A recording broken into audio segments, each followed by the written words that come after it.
pessoal não vai prestar. Que é um pouco a base da tese nazista, né? Que da onde o Hitler vai beber dessa fonte e tal. Enfim,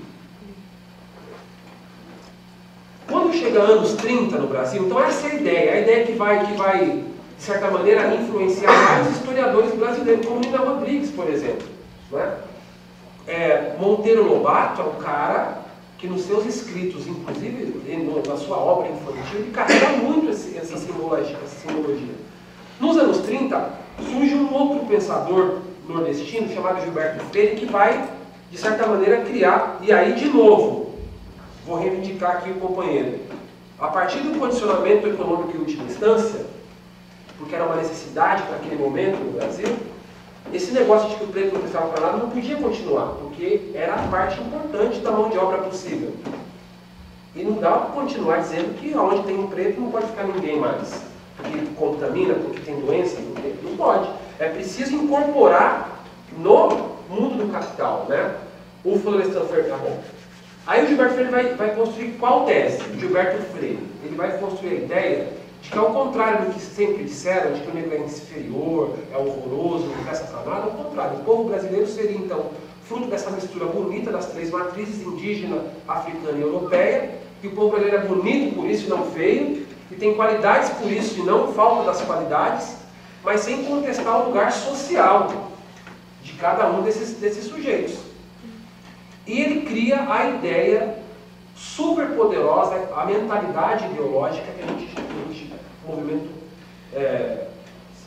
elege como principal elemento da dominação ideológica do povo brasileiro, que é a tal da democracia racial.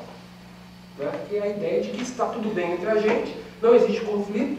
A prova de que não existe racismo no Brasil é o fato de que os portugueses não tiveram nenhum problema em fazer sexo com as pretas e ter vários filhos, e se tivesse racismo, isso não seria possível. Certo? Que é um pouco o que o Demóstenes falou há 1 ano e meio atrás, há 2 anos atrás, lá no STF. Certo? Mentira que foram estupradas as mulheres pretas. Elas tinham relações consensuais com seus senhores. Certo? E essa tese ela foi maravilhosa, porque ela incorporou, ela grudou na nossa mentalidade. O Florestan Fernandes, nos anos 50, contratado pela ONU, junto com o Roger Bastide, para construir uma formulação teórica que comprovasse a ideia de que o Brasil seria, então, a grande experiência multirracial, sem conflito, né, harmoniosa do mundo. Porque vários conflitos étnicos estourando na África e na Europa, então eles precisavam de um exemplo no mundo em que isso desse certo. E aí, o Roger Bastide, na fundação da USP, inclusive, né? Eles vão fazer esse trabalho. Aí o Florestan escreve, ele diz: eu sou de Poá, e o Florestan tinha uma chácara em Poá. Sabia disso? Não. Pois é, tem livros que ele escreve, Poá, não sei quantos, não sei qual data, maior orgulho, entendeu? Aí, cara, ele vai dizer, olha, eu sou um antes e outro depois de me debruçar sobre a história do negro. O negro não foi incluído na nova sociedade que se formou, né? Tanto que o nome do texto da tese dele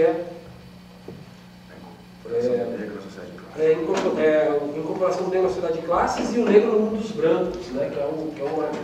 Então ele vai dizer, olha, esse capitalismo que surge não tem lugar para os negros.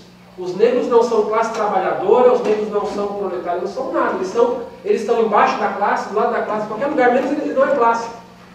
E ao contrário do que dizem, o Brasil vive uma falsa democracia racial. Ele vai contestar a tese. É mentira do Gilberto Freire que existe democracia racial. E essa tese da democracia racial é um elemento fundamental da dominação da mente dos trabalhadores e do povo brasileiro. Então é isso que eu vou parar de falar agora, que está acabando o tempo, tenho 5 minutos, que é o seguinte, e é isso que eu quero, isso que para nós é caro discutir para a nossa esquerda, para o nosso companheiro da esquerda brasileira. Qual é o papel do racismo e da ideia de democracia racial em relação à luta de classe no Brasil e ao potencial que ela tem de desmobilizar e de impedir a tomada da consciência de classe pelo povo brasileiro? Como é que a gente é educado? Agora falando de educação, e o Virtude de novo vou lembrar, me ajudou já na fala dele, né? Porque a escola cumpre um papel determinado, do ponto de vista também da formação da mentalidade. gente, vamos lembrar aí, vocês vão me ajudar. Minha mãe trabalhou, então, veja, bom, vamos dar um exemplo aqui. A mãe mora no periferia e trabalha de empregada doméstica num bairro chique, um bairro bonito. E em um certo dia ela não conseguiu ninguém para olhar o filho dela e leva o filho dela com ela para o trabalho, certo?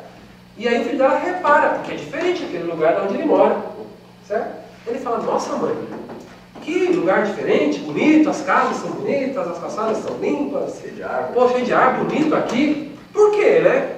Aí o que ela responde para o filho dela? O que vocês imaginam a resposta da mãe para a criança?